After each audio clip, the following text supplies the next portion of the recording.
একদিন ভোরবেলা জঙ্গলপাড়ার ছোট নদীতে জাল ফেলতে গিয়েছিলেন দুলাল চাচা।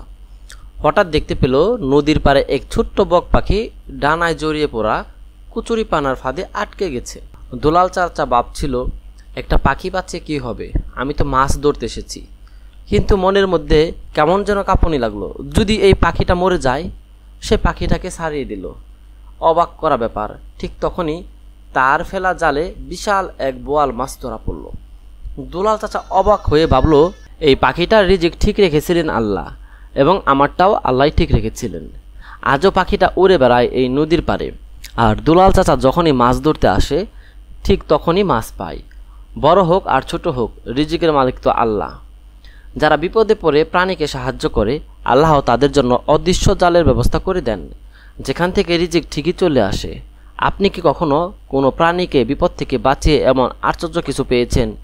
আপনার গল্পটি কমেন্টে শেয়ার করুন।